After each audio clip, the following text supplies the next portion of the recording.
Hello नमस्कार। जैसे कि आप जानते हैं 17 जनवरी को पड़ रही है सकट चौथ। सकट चौथ का जो व्रत इस वक्त पड़ रहा है 17 जनवरी को, जिसका प्रारंभ हो रहा है सुबह 4:30 बजे से प्रारंभ हो रहा है और इस व्रत की समाप्ति हो रही है 18 जनवरी 5:30 बजे से। सकट चौथ का व्रत माघ मास की कृष्ण पक्ष की चतुर्थी को मनाया जाता है। इस दिन संकटाहरण गणेश जी का चंद्रमा का पूजन कराता है, निराहार व्रत रखा था, तारों या चंद्रमाओं का अर्घ देकर व्रत किया जाता है।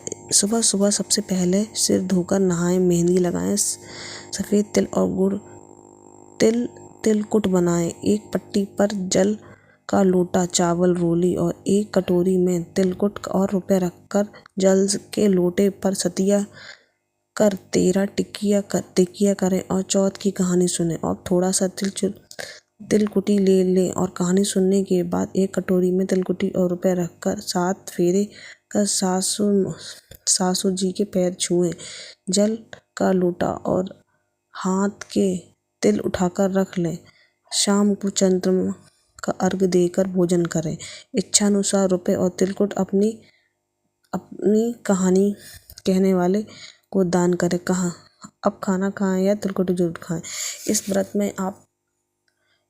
में एक सुबह निराहार रहकर शाम के समय व्रत वाली सब्जी और पूड़ी का सेवन कर सकते हैं।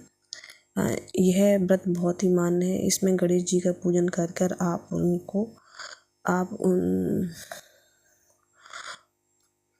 उनका पूजन कर अपने पुत्र की लंबी आयु और वह कभी बीमार ना हो, ऐसे मनोकामना पूर्ण करते हैं। यह व्रत वही स्त्री रखती हैं जिनके पुत्र हों। इस व्रत की बहुत ही मान्यता है। यह व्रत हर जगह मनाया जाता है। इसमें गणेश जी की बहुत ज़्यादा महत्वता दी जाती है। इस व्रत के कुछ ऐसे काम भी हैं जिनको आप कर अपने धन की वृद्धि भी कर सकते हैं।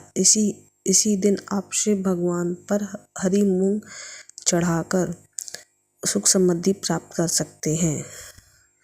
गुड़ और तिल के लड्डू बनाकर आप गणेश जी को चढ़ाएं और उसका पूजन करने के बाद सेवन भी करें। संकटा व्रत बहुत ही महत्वपूर्ण है। यह बहुत प्राचीन व्रत है। इसकी कहानी में बताया गया है किस तरह से इस व्रत को रखने वाली स्त्री कई पुण्यों को प्राप्त करती है और कई पापों के होते हैं जो उनके नष्ट होते हैं। सुबह से ही व्रत का संकल्प लेकर यह व्रत करना चाहिए। यह व्रत 18 जनवरी को 5:30 बजे समाप्त हो रहा है, जबकि इसका प्रारंभ 17 जनवरी 5:30 बजे से हो रहा है। यह व्रत हमेशा जनवरी के माह में आता है, माघ मास में आता है। इसमें गणेश जी और शिव भगवान की बहुत महत्वता मानी गई है। यह व्रत रखने से आपके बच्चे की दीर्घ आयु प्राप्त होगी। जो स्त्री पहली बार यह व्रत रख रही है वह इस व्रत का संकल्प लेकर और अपनी सासू माँ के पैर छूकर इस व्रत का संकल्प ले और व्रत पूरा होने के बाद अपनी सासू माँ को ज़रूर दान दे।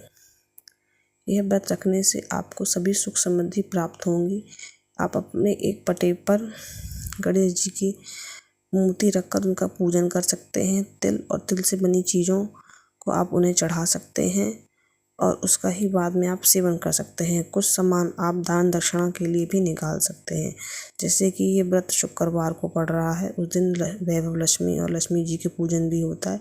इसीलिए गुलाब का फूल चढ़ाकर आप इस व्रत का निर्धार करिए। नमस्कार।